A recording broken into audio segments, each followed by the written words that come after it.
Hoy en Jueves de Marquesina echamos un vistazo al rol de las mujeres en la industria cinematográfica. Y les hablaremos de una conmovedora historia de amor en medio de la pandemia. Se van a sorprender. Esto y más hoy en esta hora cultural de la televisión mexicana. Qué gusto estar con Rafael García Villegas. Laura Barrera, amigos del auditorio, qué gusto saludarlos. Hola, Laura Regis en la traducción de lenguas de señas mexicana. Y de inmediato nos vamos a la hora cultural de la televisión mexicana. ¿Y con qué arrancamos, Laura? Bueno, vamos a platicarles del universo femenino que se pone en movimiento. Con motivo del Día Internacional de la Mujer, el CEPRODAC presenta 3 piezas en donde se aborda el universo femenino. El programa comienza con Mujer es Mar Océano, creación colectiva de 10 bailarinas. Como es una creación colectiva, cada una de ellas aportó parte de lo que quiso aportar en ese momento y de su propio universo. Entonces, pues nos va a llevar por momentos de ternura, de tristeza, de fuerza, de rebeldía, de emoción, de sensualidad también. O sea, esta primera pieza así quedó, digamos, así se fue. No es que así haya sido conformada o pensada, así salió, porque esto fue conformado a medida que se estaba haciendo. Esto fue una provocación de creación colectiva. La siguiente es Aire de Jonathan Cordero Alavés y es interpretada por Rosa Villanueva. Un poco más abstracta, la coreografía aborda las etiquetas, conceptos, estigmas y prejuicios que una mujer experimenta, vive y soporta en una sociedad heteronormada y patriarcal. Creo que Jonathan lo hace de una manera muy bien hecha y toca estos universos femeninos. Los universos femeninos son de hombres y mujeres. Es donde el hombre también se siente representado, siento yo. Yo veo que cuando el lenguaje traspasa ciertos niveles.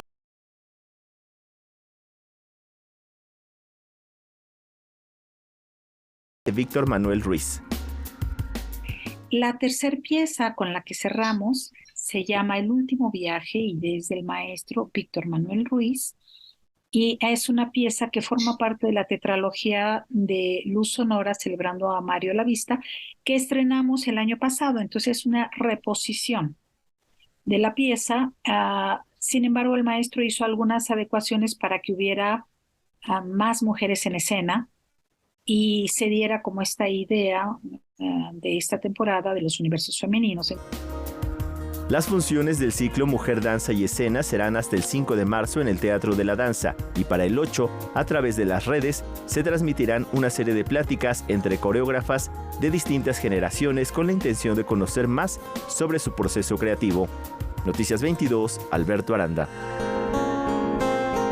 Ahora les platicamos de un grupo de luchadoras procedentes del Museo de Arte Contemporáneo. Sí, que toman la Casa de México en España. 30 mujeres artistas a lo largo de 5 décadas. Se trata de la muestra Luchadoras, una selección de la colección del Museo Universitario de Arte Contemporáneo de la UNAM, que por primera vez sale de México para exponerse en el extranjero. La exposición abarca 5 décadas de las prácticas artísticas en México hechas por mujeres y una selección corresponde precisamente a piezas que son icónicas, como por ejemplo la de Marta Palau de La Cascada, o piezas que han sido muy poco conocidas, o artistas como María Landau, que no ha sido totalmente invisibilizada. Y también incluimos muchas piezas de reciente adquisición. Dentro de la colección nos hemos dado la tarea de cada día adquirir a más mujeres que precisamente han sido invisibilizadas con esta perspectiva de género. Si bien las técnicas y temáticas son diversas, sí podemos encontrar a lo largo de la muestra una denuncia colectiva al acoso o violencia hacia las mujeres. Nos permite ver cómo estas preocupaciones van cambiando según los contextos. Y bueno, finalmente que terminamos con las últimas piezas, podemos apreciar cómo la voz de las mujeres cada vez es más fuerte, cada vez más se grita esta parte del acoso o de la violencia doméstica, que en obras de un principio pues no siempre se veían. Luchadoras incluye artistas como Lourdes Grobet, Graciela Iturbide, Mónica Mayer, Teresa Margolles o Marta Palau, cuya pieza Cascada recibe a los visitantes de la muestra. Es una pieza que se acomoda a las estructuras de los edificios, ya no es una pieza que está pegada a la pared ni que tampoco está de manera sola dentro de un espacio. Entonces es una pieza que le llamaban muchos historiadores como escultura blanda y que me parece que da un contexto como muy importante y muy potente dentro de la colección. Para Canal 22, desde la Casa de México en Madrid, España, Francina Islas, corresponsal. Y ahora les comentamos de los cantautores de México que vienen de la mano con la suerte. La Lotería Nacional reconoce la voz y la obra de algunos de los cantautores más sobresalientes de nuestro país que han entregado su vida a la lucha. Esto con un nuevo billete conmemorativo develado en la residencia oficial del pueblo de México. Tenemos que reconocer a todos aquellos que lucharon por generar las condiciones de cambio en nuestro país. Un sector muy importante pues son los músicos de resistencia. El espíritu de lucha estuvo presente en la ceremonia con Gabino Palomares, Raúl Martel, Guillermo Briceño y el conjunto Los Nacos. Si bien se han considerado 20 representantes de nuestra música para dar vida a cada uno de los cachitos de este premio dotado de 7 millones de pesos, en el anuncio se enfatizó que hay muchos otros personajes por recordar y que también han formado parte de las luchas sociales de México. Allí falta León Chávez Teixeiro, allí falta Guillermo Velázquez y los Leones de la Sierra de Jichú, y allí falta Enrique Ballester y seguramente otros. Hay otros músicos, así como usaron la categoría revolucionarios, que me parece amable y generoso de considerarlo así y me incluyan en ello. Todos ellos representan diferentes épocas de las décadas pasadas, desde el 68, del movimiento 68 para acá, que siempre pues acompañaron a los movimientos políticos y sociales del país a través de su música para hacernos conciencia. La ceremonia de develación no podía terminar de otra forma que con música. Los artistas homenajeados convirtieron el Salón Benito Juárez del Complejo Cultural Los Pinos en una sala de conciertos. Allí, durante más de 20 minutos, se pudieron escuchar piezas como Los Dos Méxicos, La Balada del Granadero, entre otras. El sorteo número 1606 se realizará el domingo 5 de mayo a las 8 de la noche. Los cachitos ya están a la venta en toda la República. Con imágenes de Saúl Nieto y Juan Manuel Arcos, reportó para Noticias 22, Rodrigo Peredo. Y desde aquí nos sumamos a la celebración. Un fuerte abrazo a todo el equipo de nuestra emisora hermana, Canal 11. El 2 de marzo de 1959 inició transmisiones Canal 11, la primera televisora pública y educativa de México y pionera en América Latina. Fue una clase de matemáticas su primer programa y ahora con una variada barra programática celebra 64 años de historia. Creo que hoy ya somos una multiplataforma diversificada, tenemos diferentes canales para las diferentes audiencias, tenemos nuestra señal 11.1, 11 Noticias, 11 México, 11 Niñas y Niños y tenemos a 11 Digital. Y esto es lo que nos permite a nosotros llegar a estos 64 años de una manera, creo que muy sólida. Con el edificio de la Secretaría de Educación Pública como sede, Canal 11 festejó un aniversario más, en presencia de autoridades federales, titulares de los medios públicos y colaboradores. Una ceremonia en la que se recordó que esta televisora se ha consolidado como el medio público con mayor alcance en la audiencia mexicana. Tan solo en 2022, su señal nacional fue vista por 61.7 millones de personas. A lo largo de su historia ha sido reconocida ampliamente por sus contenidos que aportan conocimiento, información, cultura y también entretenimiento. Pensando en materia de lo que es la programación hacia los niños, pues el 11 sigue siendo vanguardia de la televisión pública y de la televisión abierta. Yo creo que los canales en general, cualquier medio de comunicación, tiene que ser muy preciso y muy responsable de lo que dice al aire y de los mensajes que emite. Y yo creo que nosotros como medios públicos tenemos que apostarle al entorno digital.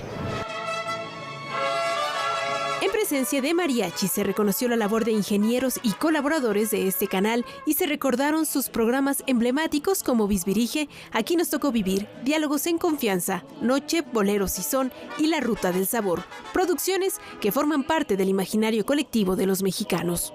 Creo que el tema social, cultural y educativo es lo que nos distingue y sigue siendo el sello y por qué la gente sigue viendo el 11 en todas sus salidas y en todas sus versiones. Somos 11 es la campaña que a partir de hoy pueden conocer en las plataformas digitales de esta televisora y que invita a conocer su barra programática. Hasta aquí la información, nos vemos en la próxima. Pues sí, una enorme felicitación a todos los compañeros y compañeras de Canal 11. Y ahora nos vamos a Cholula, Puebla. Ahí los secretos prehispánicos se están revelando. La escalinata del Pocito, una de las dos que conducen al santuario de la Virgen de los Remedios, emplazado en la zona arqueológica de Cholula, Puebla, tiene un gran avance en su restauración, luego de haber sido afectado por los sismos de 2017. Es un proyecto muy delicado porque la superficie donde se desplanta la escalinata pues es parte de la pirámide, una pirámide de adobe, insisto. Es decir, no se pueden hacer excavaciones, se tiene que hacer con mucho cuidado, pero además hay un grado de riesgo adicional que justo debajo de donde se encuentra esta escalinata transcurren una serie de túneles de exploración arqueológica. La escalinata reviste un valor no solo arqueológico, sino también religioso y social, al ser uno de los accesos de peregrinos al santuario. La escalinata del Pocito toma su nombre de un venero próximo. Prácticamente está a punto de concluirse. Es una obra que yo creo que en las próximas 2-3 semanas debe estar ya por concluirse la obra. Hay que aclarar que la obra la ejecuta directamente el Ayuntamiento de San Andrés Cholula. Tuvimos que realizar un convenio para que ellos ejecutaran la obra. Hay que también reconocer que gran parte de los recursos provienen del Ayuntamiento de Cholula y otro porcentaje del gobierno federal. Con el apoyo del Programa Nacional de Reconstrucción, la escalinata ha revelado secretos del periodo prehispánico durante su rehabilitación, como el hallazgo de cerámica, piezas de cantera que se presume eran de una caja para resguardo de ofrendas y una escultura que podría haber formado parte de una almena. Una pieza de piedra de aproximadamente 30 centímetros de alto, no muy grande, pero que a pesar del deterioro todavía se alcanza a notar que tiene los rasgos fisonómicos de la deidad asociada a la lluvia, al agua, como Tlaloc, ¿no? Es decir, se le reconocen los ojos, las orejeras, la boca, y por esa razón nuestro especialista, el doctor Sergio Suárez, arqueólogo aquí del Centro INA, lo ha identificado. Noticias 22, Víctor Gaspar.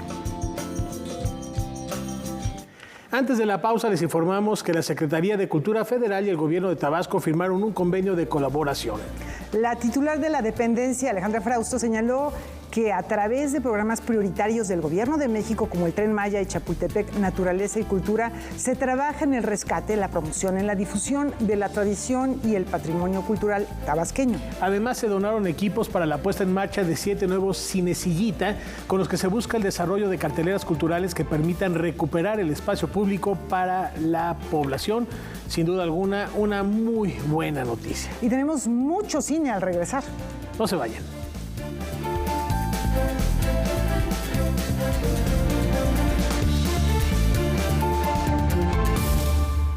Yo tramité mi INE en México. Y yo en el extranjero. Mi INE es muy confiable porque tiene elementos que la hacen muy segura y es gratuita. La mía también. Con mi INE puedo votar, identificarme y hacer trámites bancarios en todo México. Con la mía también. Si tienes algún familiar o amistad que viva fuera del país, recuérdale que la INE del extranjero tiene el mismo valor que la de México y es válida para votar, identificarse o hacer cualquier trámite en territorio mexicano. Mi INE es mi voz en México. Y en el extranjero.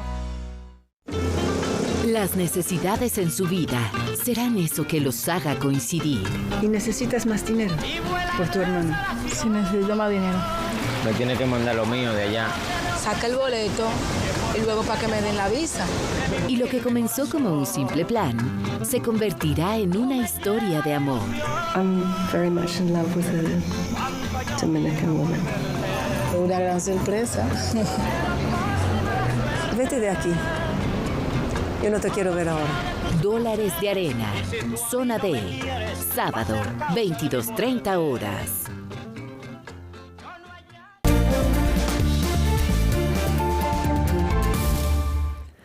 3 historias, 3 destinos, todos cobijados en un manto de gemas. Esta es una de las propuestas que trae esta noche Julio en La Marquesina. Vamos con ellos al otro lado del estudio.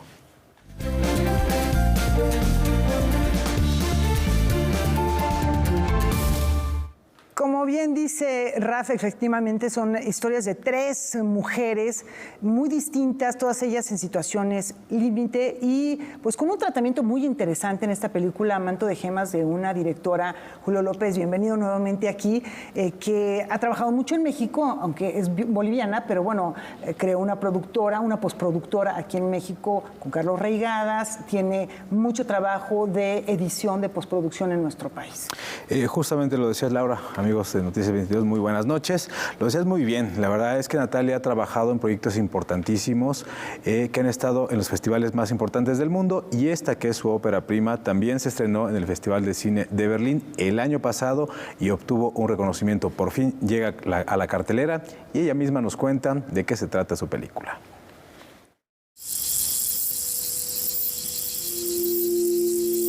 Manto de Gemas, de la directora Natalia López, es una película coral que tiene como tema central la descomposición social en México. La historia que aquí se narra sucede en Morelos, pero bien podría ocurrir en muchos lugares de nuestro país. Rápidamente me di cuenta que quería hablar sobre algo que no es tan evidente, que corre un poco por debajo de la superficie, que es un tipo de violencia al que pulsa en nuestras vidas todo el tiempo sin que nos demos cuenta. No era una película sobre el narco, no era una película de denuncia social o política, sino una película sobre una herida. La directora busca alejarse del tremendismo, de la violencia gratuita, para adentrarse más en la mente de los personajes. Isabel se muda al campo y decide ayudar a María, quien tiene una hermana desaparecida. Por su parte, Roberta, una mujer policía, busca alejar a su hijo del tentador mundo del crimen organizado. He reflexionado que hay mucho parecido en las 3 mujeres.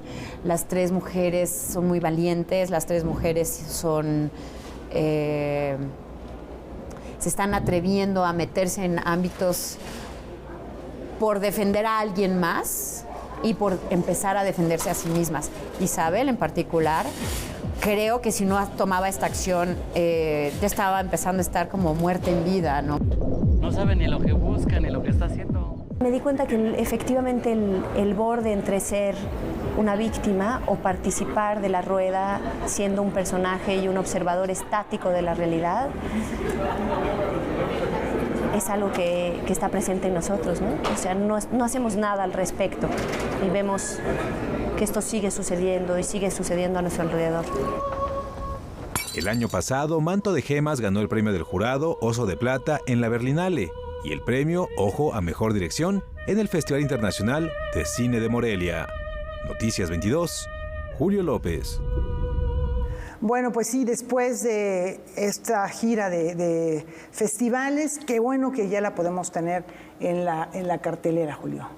Sí, y de solo es un ejemplo también de cómo, digamos, el talento que se está desarrollando en México, el talento femenino, pues se está dando de qué hablar en todos los ámbitos, ¿no? Estamos en el mes de marzo y ya pronto viene el Día Internacional de la Mujer y justo a propósito de eso tuve la oportunidad de entrevistar a directoras, productoras, ¿no? Algunas actrices respecto a cómo ven la situación de las mujeres dentro de la industria del audiovisual y la verdad es que es muy interesante, hace rato lo mencionábamos, Laura, que es difícil de pronto cuantificar qué tanta balanza. Datos duros, no sé si los haya por ahí, pero es algo que podemos darnos cuenta a través de la información que tenemos, que más mujeres estamos viendo, no solamente en el ámbito de la actuación que siempre ha habido, sino también en otros ámbitos que es la dirección, la postproducción, la edición, a lo mejor el sonido también. Debe haber en todos los ámbitos, la fotografía. La fotografía, por ahí lo mencionó tantito, ¿no? Pues les compartimos justamente este pequeño reportaje sobre la industria del audiovisual en México y la participación de las mujeres justamente en este rubro. Poco a poco el talento femenino en la industria audiovisual en México gana terreno. En un caso inédito, este año 4 películas nacionales viajaron al Festival Internacional de Cine de Berlín. Las 3 fueron reconocidas y las 3 fueron dirigidas por mujeres. Adolfo, de Sofía Usa, se llevó El Oso de Cristal. Tótem, de Lila Vilés, obtuvo el premio del Jurado Ecuménico y El Eco, de Tatiana Hueso, obtuvo el premio a Mejor Documental y Mejor Dirección de la sección Encuentros. Me siento así como, no sé, como pavo real de ser parte de esta generación de cineastas que están pisando con tanta fuerza y con un cine tan vigoroso en muchas partes del mundo. Creo que es un gran momento para el cine mexicano y para las mujeres que estamos en el cine en México, directoras, editoras, productoras, fotógrafas. Es un gran momento y pienso que es el resultado pues, de un largo proceso de lucha también que viene desde muy atrás. La pasada edición del Festival de Cine de Morelia es otro ejemplo de la revolución femenina que se vive en la industria cinematográfica nacional. De las 10 películas en competencia de largometraje de ficción, 7 eran dirigidas por mujeres. Y la verdad es que tengo que decir que yo creo que siempre hemos estado aquí, o sea, lo que pasa es que ahora tal vez nos están dando las oportunidades. Yo no creo que sea como que ahora las mujeres tienen estas ideas, se ve claramente en la literatura, estas mentes siempre hemos estado presentes. Qué bueno, ¿no?, que la industria cinematográfica nos está dando la oportunidad y nos pueda ver como directoras, ¿no?, porque luego hay cierta expectativa de lo que se supone que tiene que ser un director, que igual que la película, ¿no?, son estereotipos que hay que romper, o sea, realmente las voces detrás de la autoría en el cine, en el arte, se tienen que diversificar, ¿no? Y me alegra mucho que cada vez seamos más voces distintas, ¿no?, y diversas. Las historias escritas y dirigidas por mujeres sí están cambiando las dinámicas de la industria. Tal vez el elemento más visible es que se están rompiendo estereotipos femeninos, como en Huesera, que pone al centro de la historia a una mujer embarazada y replantea la figura de la madre. Creo que lo que a mí me gusta tanto de este guión, que ahora está ya encarnado en la película, es que podemos discutir acerca de que una mujer no deja de ser quien es y no deja de tener una identidad y no deja de tener un motivo de vivir porque sea madre, y esto no quiere decir que es una buena o mala madre o buena o mala mujer.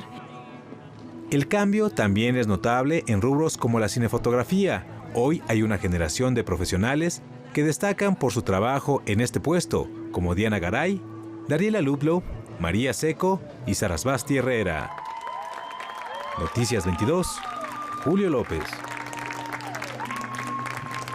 Me parece muy importante lo que se dice en esta nota, que las oportunidades, porque siempre hemos dicho aquí, Julio, que lo importante no es que haya una igualdad por cuota, sino que haya una igualdad de oportunidades. Si todos y todas tenemos las mismas oportunidades, surgen estas posibilidades que si no nos perderíamos de muchas historias. Aquí hablas de Huesera. Estoy segura de que esa historia muy difícilmente la podría contar un hombre, porque tiene que ver con muchas vivencias que difícilmente podría reflejarlas alguien del mundo masculino.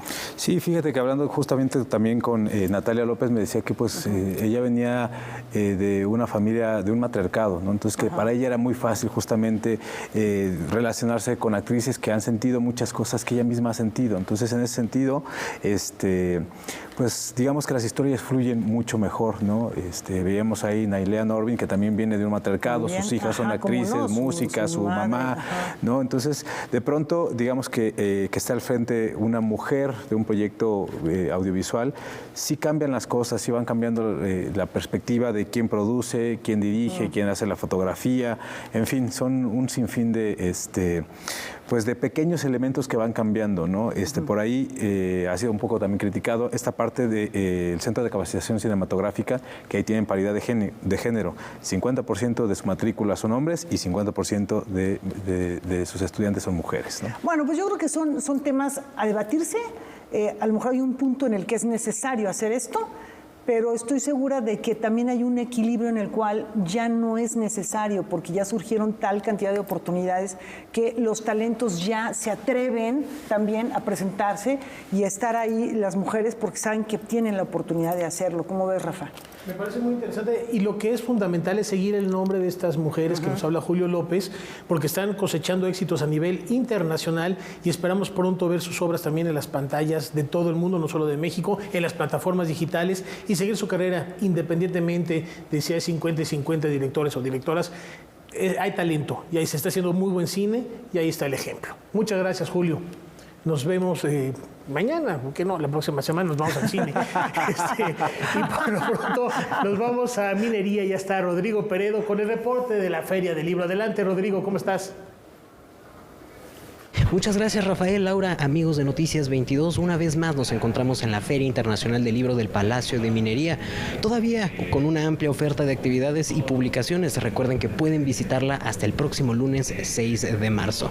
Dando una vuelta por este magno evento, me encontré con trabajos realmente interesantes, entre ellos un libro de María José Rodilla León, donde se habla y se cuestiona el uso de aquellos afeites o cosméticos con los que las mujeres adornaban sus cuerpos por cuestiones sociales, religiosas o estéticas, antes y poco después del siglo XV. Tradiciones misóginas que trascendieron en el tiempo a través de las letras medievales, áureas y virreinales. Yo hace tiempo que estoy haciendo esta investigación porque me encontraba demasiados textos literarios que hablaban de los afeites. Yo dije, no puede ser que tantos autores hablen siempre del mismo tema. Voy a hacer una investigación. Durante 4 años, la maestra Rodilla León se abocó al estudio de numerosas voces principalmente masculinas. Fui recopilando el corpus, digamos, de todos los que hablaban, sobre todo, bueno, de Quevedo, que es el más misógino de todos y que siempre está denostando a las mujeres. Visita la ciudad de Madrid cuando su labor como docente se lo permite. Allí ha encontrado una fuente inagotable de conocimiento, la Biblioteca Nacional de España, un mar de información que le ha permitido viajar en el tiempo para dar forma a este libro titulado De belleza y misoginia. El primer capítulo me molestó muchísimo hacerlo porque son los moralistas, los padres de la iglesia, los misóginos que están siempre hablando mal de la mujer y sobre todo se meten hasta en el tema de la salud, de la belleza y de cómo se acicalan, ¿no? En total son 6 capítulos. A partir de textos poéticos, narrativos y dramatúrgicos, extrae un retrato de las mujeres y las analiza de cuerpo completo. Qué perfumes utilizaban, qué accesorios poseían, pero también quién producía las fragancias. Aparte hay un glosario, porque claro, son palabras un poco antiguas que no están ahora, no aparece la palabra rímel, por ejemplo, o barra de labios, no, o sea, son palabras antiguas donde tienes que acudir al glosario que está hecho de varias fuentes, sobre todo literarias. Al final del libro se incluye un recetario de cosméticos y fragancias que el autor encontró en la Biblioteca Nacional de España. A decir de la autora, prácticamente sería imposible realizar cada mezcla, pues ha pasado tanto tiempo que no se encuentran con facilidad los ingredientes y las porciones pueden variar, pues el sistema métrico ha cambiado con el tiempo. De belleza y misoginia se puede adquirir en el stand de la Universidad Autónoma Metropolitana. La oferta es tan variada en la FIL de Minería que pasamos del medievo y las costumbres virreinales a temas de salud de nuestros días. En su más reciente libro, Mario Trujillo Bolio presenta un balance de la pandemia y nos hace ver los estragos de la COVID-19 en el entorno laboral de los trabajadores urbanos, maquiladores e inmigrantes. De algo estamos seguros, la pandemia de COVID-19 dejó al descubierto la ineficacia de los sistemas de salud a nivel mundial. En gran medida esto se debe a la crisis que vive el capitalismo. Así lo asegura Mario Trujillo Bolio, quien durante el confinamiento estudió el avance y los daños de la emergencia sanitaria mundial y sus efectos en México. A través del internet pude las referencias de los periódicos que hay en Tijuana, que hay en Ciudad Juárez, que hay en la Ciudad de México y también no necesariamente de periódicos nacionales, sino de periódicos que son digitales. Era muy difícil detectar cuántas mujeres y hombres murieron precisamente en sus casas, ¿no? Porque hay un registro y ahí también nosotros tenemos ese problema de la corrupción, ¿no? El médico legalista, el otro, en la Secretaría de Gobernación, también a veces no llegaban todos los datos. Este trabajo se ideó principalmente como un artículo, pero la complejidad de la pandemia provocó que el Dr. Bolio se extendiera cada vez más hasta conseguir una memoria histórica que da un balance de la pandemia. Él analiza la afectación en el entorno laboral de los trabajadores en alcaldías como Iztapalapa, Azcapotzalco, la Gustavo Amadero, Coyoacán y la Venustiano Carranza. El libro incluye una serie de cuadros, gráficas y mapas que dan cuenta de los daños. Hubo muchas personas que ya eran grandes, se regresó en el 2022 a trabajar, pero las empresas transnacionales lo que hacían es que recortaban personal. ¿Sí? Entonces quedaron muy dañadas. Hay un dato que es desastroso, simplemente en Iztapalapa murieron 8,000 personas. En el caso de Ecatepec llegaron a 7. En el caso de Nezahualcóyotl se estaba acercando a los 6,000. Entonces eso es un indicador. Estragos del COVID-19 en los entornos laborales de México se publica gracias a la Facultad de Ciencias Políticas y Sociales de la UNAM. Un libro que realmente ayuda a ver dónde estamos parados y cómo podemos modificar para bien nuestro entorno laboral. En otros temas, el Centro Universitario de Teatro de la máxima casa de estudios continúa con los festejos por sus 6 décadas de trabajo ininterrumpido y aprovechará esta feria para lanzar una nueva publicación conmemorativa. 1962 marcaría el inicio del Centro Universitario de Teatro, institución referente de formación escénica de nuestro país, en la que se han forjado numerosas generaciones de artistas. Sus 60 años de historia ahora descansan en La Obra del CUT, una publicación de Luis Mario Moncada y Marta Rodríguez Mega, prologada por Mario Espinosa, actual dirigente de la escuela.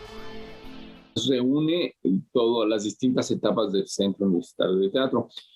Eso es, por un lado, el periodo que abarca. Por otro lado, la manera en que la aborda es importante también. No es una versión monolítica de la historia en una sola línea, sino que recoge varias líneas de opinión, de evaluación, de experiencias de participación. Por sus características, este documento es considerado por sus propios autores como un drama documental. Las opiniones y los debates que aquí se vacían permiten conocer los distintos rostros del instituto, los personajes que pisaron sus aulas y, en palabras de Mario Espinosa, las epopeyas, las contradicciones y las adversidades en su historia. El Centro Universitario de Teatro ha sido un protagonista de su tiempo, entonces, pero no solo hay un tiempo, hay varios tiempos. En 60 años, muchos paradigmas del teatro y de la vida misma se han modificado. Las maneras de concebir el teatro, de practicar la pedagogía, de participación de los alumnos han cambiado mucho y aquí podemos ver cómo ha habido esa transformación de la vida en la escuela y de la escuela. El festejo por sus 6 décadas termina este 2023. Ahora se reconocerá al instituto ya no como centro universitario, sino como Escuela Nacional de Teatro. De este libro solo se han impreso 1,000 ejemplares y si quieren adquirir el suyo, no se pierdan la presentación este domingo 5 de marzo en el Salón Bernardo Quintana. Todavía quedan muchas actividades y yo les recomiendo que se den una vuelta por la FIL del Palacio de Minería. Por mi parte ha sido todo. Laura, Rafa, regresamos con ustedes al estudio. Muy buenas noches. Excelente cobertura, la del equipo de Noticias 22, la mejor de la Feria del Libro del Palacio de Minería, Rafa. Indiscutiblemente, ahí está todo el equipo. Y ahorita vamos a regresar en un ratito más. No solo está Rodrigo, ahorita volvemos a Minería, pero nos vamos a ir a la pausa, Laura, con una recomendación. Efectivamente, no al maíz transgénico y al glifosfato es el tema esta noche en Debate 22, cuando Jacaranda Correa reciba a la especialista en agricultura de Greenpeace, Viridiana Lozano, y a la integrante de la campaña nacional Sin Maíz No Hay País, Mercedes López. No se pierdan esta charla al término de Noticias 22. Un tema que ha generado mucha polémica y que claro, falta investigar. Vamos a hacer una brevísima pausa, ya volvemos.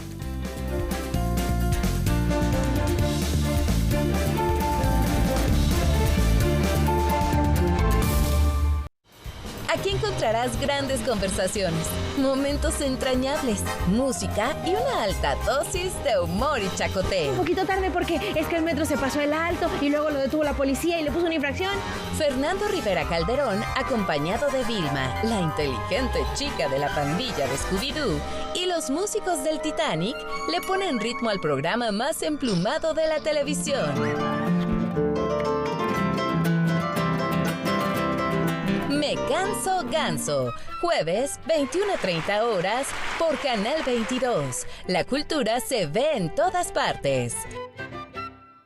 En MX Nuestro Cine están los más variados filmes y ciclos que permiten conocer todas las distintas tendencias y géneros de la cinematografía mexicana.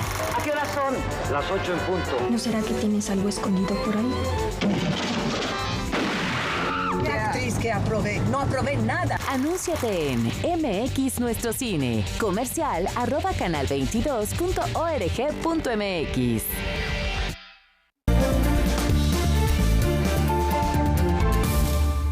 Llegó el momento de entrar al acto colectivo y leernos en otros.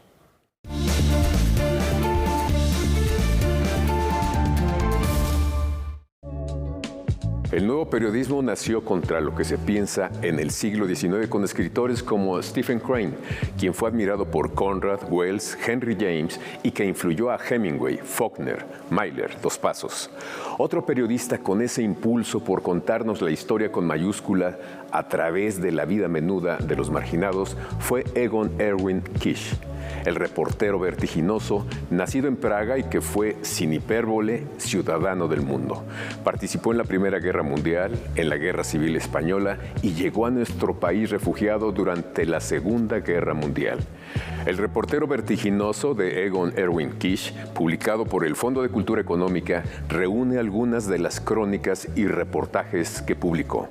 Allí da cuenta de la mítica producción de porcelana en Europa, de un viaje en un submarino de combate, de la guarida de Balzac, de la última pista del Golem, del currículum de un verdugo, de un matadero de cerdos en el fiordo de Roskilde, que sería buen alegato para los veganos. Sería estupendo que se publicara otro libro de Kisch, por su estupenda calidad literaria, sus descubrimientos de México que dan cuenta de la expropiación petrolera, la elaboración del pulque, la teoría del envenenamiento de Carlota con Toloache, del surgimiento del Paricutín o la ciudad de Monte Albán que tradujo Wenceslao Roses. Los libros son ventanas para mirar lo nuevo y para mostrar lo nuestro. También son puentes para transitar por esos mundos paralelos que enriquecen al nuestro.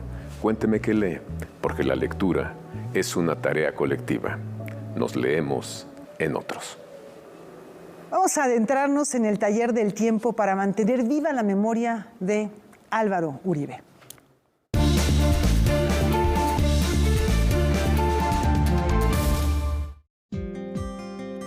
Un año ha pasado del fallecimiento de Álvaro Uribe, autor de libros como El taller del tiempo, Expediente del atentado y Lo que no. Protagonista discreto de la literatura mexicana, Álvaro Uribe estudió filosofía en la UNAM. Fue editor y agregado cultural en las embajadas de México en Nicaragua y Francia. La prosa de Uribe, afirma Federico Guzmán Rubio, no es una prosa escrita para deslumbrar, sino para acompañar, una prosa cómplice.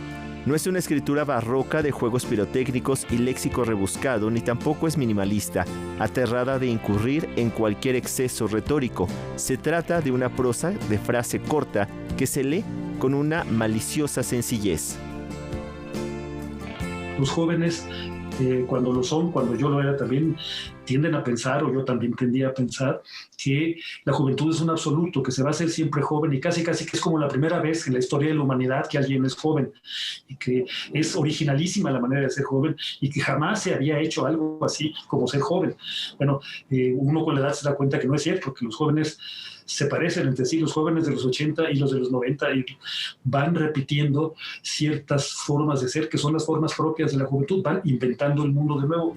En eso consiste en buena medida la juventud, en tener esta confianza en que el mundo está ahí recién hecho y uno es capaz de modificarlo y de encajar en él. La inmensa mayoría de los adultos en este mundo, porque a la inmensa mayoría de los adultos no se les da lograr todo lo que se propusieron, no se les da hacer todo lo que hubieran podido ser. En una plática con Diego Curchey, Álvaro Uribe le confesó que la única manera de que un escritor siga presente es que desde el presente lo vuelvas a comentar. Si no, todo el mundo, hasta Borges, se va a morir. Así que a leer al autor de La linterna de los muertos, recordatorio de Federico Gamboa, Morir más de una vez e Historias de historias. Noticias 22, Alberto Aranda. En medio de una crisis sanitaria y un conflicto bélico se escribe esta historia de amor. La historia entre Alona y Hugo está marcada para siempre por dos de las desgracias mundiales más terribles de los últimos tiempos, la pandemia por COVID-19 y la guerra entre Rusia y Ucrania. Pero a pesar de las calamidades, el amor triunfó. Mi y Hugo vivimos en China por 8 años y antes COVID yo vine en Ucrania para mi visa y para hacer unas cositas y no pude regresar porque COVID empezó. Soy maestra de inglés y de yoga. En Ucrania yo hice yoga. En China todo el tiempo yo trabajo como maestro de inglés. Mi nombre es Hugo Aurelio Sánchez Rocha, nombre largo como buen hispano. Yo soy maestro de Kung Fu. Kung Fu son artes marciales chinas. Yo llegué a China a finales del 2012. Antes yo vivía en Nueva York, me dedicaba a la publicidad. Yo llegué ahí a aprender Kung Fu. Hugo y Alona se conocieron en la ciudad de Changxi, al norte de China, en una reunión de un amigo en común. Alona jamás pensó que su visita de unos días al seno familiar se prolongaría hasta por 2 años, pues ante la pandemia, China decidió cerrar sus fronteras para contener su propagación, que, de acuerdo con la Organización Mundial de la Salud, ha causado la muerte de más de 15 millones de personas en todo el mundo. Nosotros pensamos que, ¿qué es esto en China? Ay, no quiero regresar, vamos a esperar un poquito, como 1 semana, 2 semanas, porque es muy peligroso y, no, pero nunca puedo pensar qué va a pasar. Y así, a la distancia, la pareja decidió venirse a México. Porque está muy frío en España.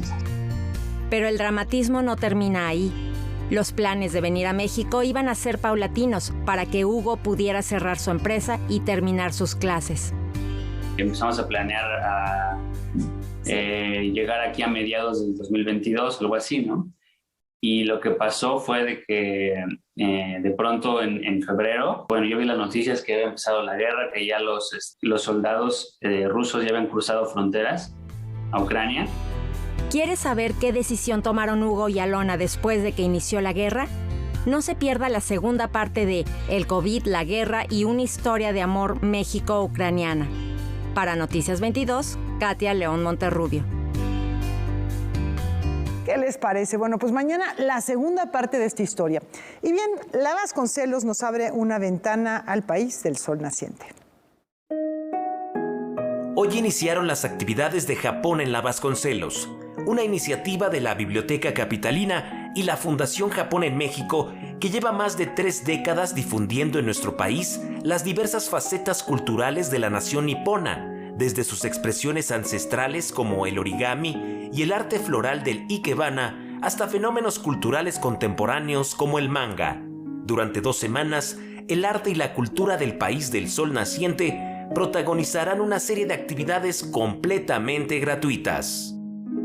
Tenemos actividades para toda la familia, tenemos para los que les encanta la cultura pop japonesa, por ejemplo, tenemos actividades de manga, tenemos unas conferencias que también estamos haciendo en colaboración con la editorial Panini.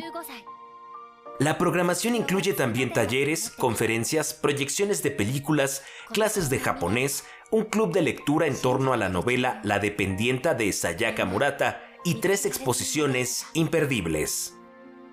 Una que se llama Sabores de las Estaciones del Año, en la cual van a poder ver samples, ejemplos de comida japonesa, pero hiperrealistas, son hechas de plástico, pero es todo un arte de cómo se realizan. Las van a poder ver ahí en la Biblioteca Vasconcelos. También tenemos exposiciones de juguetes japoneses, también tenemos exposiciones de yucatas, de ropa japonesa, de ropa tradicional. El ciclo Japón en la Vasconcelos se llevará a cabo hasta el 14 de marzo. El programa puede consultarse en la página y redes sociales de la Fundación Japón en México. La entrada es libre para todas las actividades. Los esperamos aquí en la Biblioteca Vasconcelos. Para Noticias 22, César H. Meléndez. Veamos qué propuesta nos tiene esta noche el crítico de cine Leonardo García Sau. Adelante, maestro. Hola, ¿qué tal? ¿Cómo están? En esta ocasión les voy a recomendar una película mexicana reciente titulada Blanco de Verano, producido dentro del programa de óperas primas del Centro de Capacitación Cinematográfica. Blanco de Verano es el debut del egresado Rodrigo Ruiz Patterson y se centra en Rodrigo, un adolescente que vive en el idilio edípico con su madre, hasta que ella lleva a su novio más reciente a convivir con ellos. Eso desde luego altera al muchacho, quien no acepta compartir a su madre con un rival en amores, por lo que comienza una campaña de agresiones no muy sutiles contra él. Se trata de un interesante estudio de personajes en el cual la mujer, bien interpretada por Sofía Alexander Katz, participa del mismo infantilismo de su hijo y se niega a ver su creciente rebeldía hasta que cobra tintes violentos. Mientras que la actuación del joven Andrés Ross como Rodrigo le valió ganarse el Ariel a la revelación actoral del año pasado. Por otra parte, Blanco de Verano obtuvo en el Festival de Málaga el premio a Mejor Película Iberoamericana, Mejor Guión y Mejor Actor de Reparto a Fabián Corres. No se pierdan esta película que le ofrece el Canal 22 y nos vemos la próxima semana. Bueno, bien, pues antes del corte los vamos a invitar este sábado 4 de marzo a que no se pierdan el recital de piano que va a ofrecer Raquel Waller en el Alcázar del Castillo de Chapultepec o de Chapultepec. La cita es a la 1 de la tarde para disfrutar obras de grandes compositores como Brahms, Tchaikovsky, Armengol, Piazzolla. La entrada es libre, ahí tienen el anuncio. Y bueno, pues una buena recomendación, ¿no? Un lugar padrísimo, una muy buena hora, 1 de la tarde, el Alcázar de Chapultepec. Y además Raquel Waller es una gran pianista, hay que darse una vuelta. Además el programa con estos autores está extraordinario. Una pausa. Volvemos.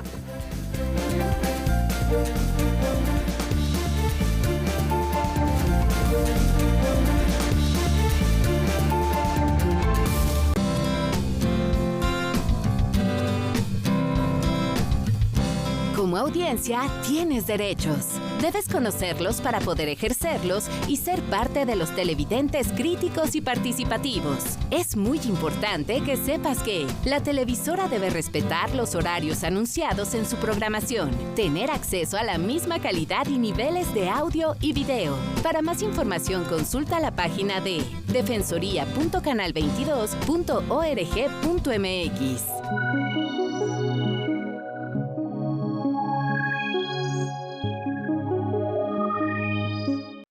Zona D presenta Labels. Porque para enfrentarse a la vida con estas hay que estar dispuesta a dar la pelea. Verónica y Alejo, segunda parte. ¿Qué pasa si esta relación no funciona? Nos quedarán los mismos recuerdos. Sábado, 22 horas. ¿Qué tal? ¿Cómo les va? Un gusto saludarles, listas aquí en el estudio de Debate 22. Hoy vamos a hablar de la polémica que ha levantado el decreto recién publicado en el Diario Oficial de la Federación por el Gobierno, con el que dice no al maíz transgénico y al glifosato. Viridiana Lázaro de Greenpeace me acompaña. ¿Qué dice esta organización? Es momento de transformar nuestro sistema agroalimentario, cambiar de la agricultura industrializada a la agroecología y defender nuestra soberanía alimentaria. Mercedes López de Sin Maíz No Hay País. ¿Qué dicen ustedes? Lo que decimos es que existen suficientes pruebas científicas de los daños del glifosato y de los transgénicos al medio ambiente, la salud de las personas y a los insectos polinizadores. Esto y más aquí a las 9 de la noche en Canal 22. Les espero. Hoy, 21 horas.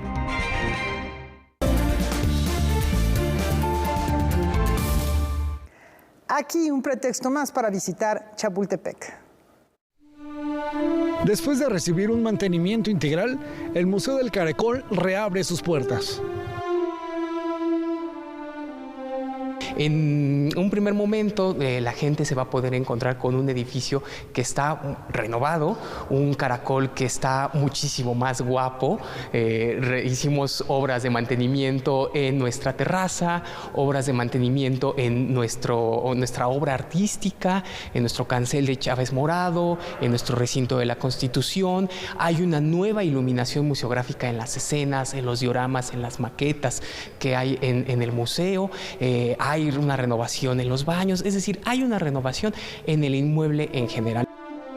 Este edificio se construyó en 1960. Fue considerado el primer museo moderno en México. Fue diseñado por Pedro Ramírez Vázquez y cuenta con un enorme cancel en bronce, concebido por José Chávez Morado. A través de dioramas y maquetas, esta galería de historia, Museo del Caracol, ofrece una línea del tiempo por los sucesos más destacados del país. Este es un museo con una vocación enteramente pedagógica, ¿no? Es un recorrido muy pensado para los niños, para los jóvenes, para las familias. Es un recorrido básicamente introductorio a la historia de México, desde los años finales del virreinato hasta la promulgación de la Constitución de 1917. Es algo así como el museo introductorio al castillo de Chapultepec. Este recinto conserva su carácter educativo y se encuentra a un costado del Castillo del Bosque de Chapultepec. Con imágenes de Óscar López y Juan Manuel Arcos, informó Óscar Cortés. Y ahora regresamos a la minería, ya lo habías anunciado, Rafa, hace un momentito. En efecto, ya también está Karen Rivera. Platícanos, Karen, ¿qué te has encontrado? Adelante. ¿Qué tal, compañeros en el estudio? Muy buenas noches, amigos de Noticias 22. Así es, continuamos en esta cobertura especial de la Feria Internacional del Libro del Palacio de Minería. Y hoy nos acercamos a la obra de la escritora Amparo Dávila a través de una serie de estudios que indagan en elementos como el sueño, lo fantástico y el terror que utilizaba la autora de relatos como El huésped. Veamos de qué se trata.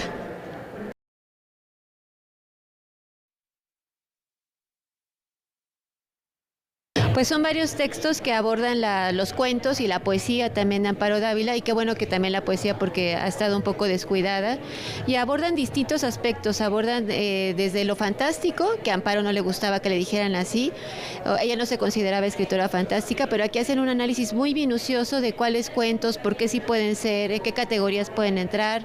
También aborda lo siniestro, desde el punto de vista también psicológico, onírico. El cuerpo como ente siniestro, la identidad de cada persona como el monstruo que la acompaña, el delirio, la angustia son analizados en esta propuesta editorial. Un mundo de sombras camina a mi lado. Estudios críticos de la obra de Amparo Dávila está integrado por las voces de especialistas que tienden puentes entre la literatura de la escritora zacatecana con la geometría, la pintura, la filosofía y la música. No es un academismo, digamos, cuadrado, constreñido, difícil. Cualquier lector puede leer, se puede fascinar con estos análisis e incluso interesarse todavía más la lectura de Amparo Dávila.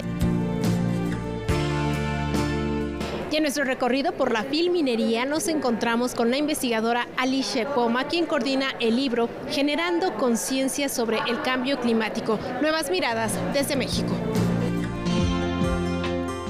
El libro nos muestra, por ejemplo, algunos efectos del cambio climático en zonas específicas de México, desde la Ciudad de México a Jalisco, por ejemplo, porque muchas veces se habla del cambio climático a nivel global, pero esto influye en la abstracción del problema, es decir, en no sentirlo cercano. Entonces, tenemos que hablar del cambio climático, de lo que pasa aquí, para que todas, todos y todas nos demos cuenta que sí nos está afectando. Justo el libro está dividido en partes, en 4 partes, y además de las contribuciones desde las ciencias sociales, también quisimos incorporar las contribuciones del arte, porque consideramos que el arte también es un canal fundamental para poder generar conciencia sobre un problema tan urgente, tan importante como el cambio climático.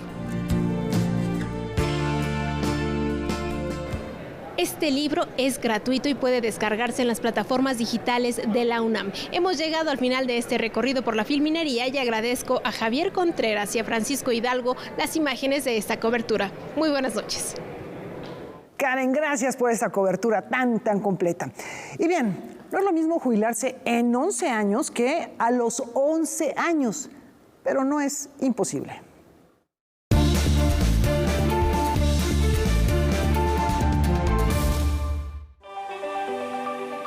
Pixie Curtis es una niña australiana que a los 10 años creó una empresa de juguetes junto a su madre, la cual actualmente factura alrededor de $133,000 al mes. Esta empresa se suma a una anterior que vende accesorios para el cabello. Para entender el éxito de Pixie en los negocios, primero hay que conocer sobre su socia número 1, su mamá, Roxy Jasencon. Ella es una mujer de negocios australiana de 43 años con una carrera profesional en el área de las relaciones públicas.